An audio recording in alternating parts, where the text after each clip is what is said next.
Dari Banda Aceh laporkan, pada hari ini Minggu 19 Maret 2023 diperingati Hari Tuberkulosis Sedunia yang dipusatkan di Lapangan Blang Padang, Banda Aceh. Pada kesempatan tersebut, Ketua Perkumpulan Pemberantasan Tuberkulosis Indonesia Aceh, Diah Erti Dawati, meminta komitmen semua pihak untuk bersama-sama mengeliminasi tuberkulosis di Aceh. Kita yang hadir di sini pastinya sudah sepakat kita bahwa TB ini harus diberantas dan tidak boleh lagi ada di muka bumi ini. Utamanya ini sampai nanti eliminasi TB di 2030. Nah, untuk ini pada Hari TB Sedunia kita kembali menegakkan komitmen kita.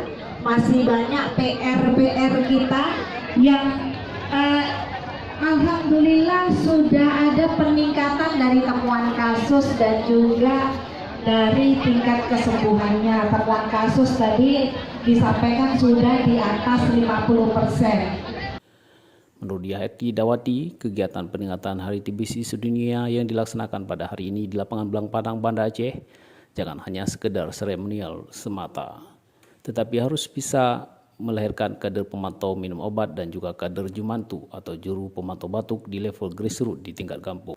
Ada sejumlah kegiatan yang sudah dilaksanakan untuk memeriahkan Hari TBC Sedunia di Aceh. Di antaranya adalah kegiatan bakti sosial atau sahabat kampung. Selain itu juga sudah dilaksanakan webinar kesehatan tentang penanggulangan tuberkulosis baik untuk umum maupun untuk tenaga kesehatan.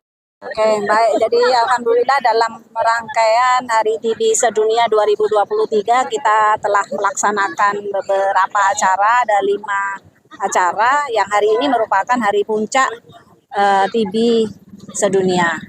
Dilaksanakan secara tadi massal ya, kita melakukan senam bersama, terus kemudian yang paling penting adalah komitmen penandatanganan dari masing-masing pihak untuk berperan serta secara aktif mengeliminasi TB.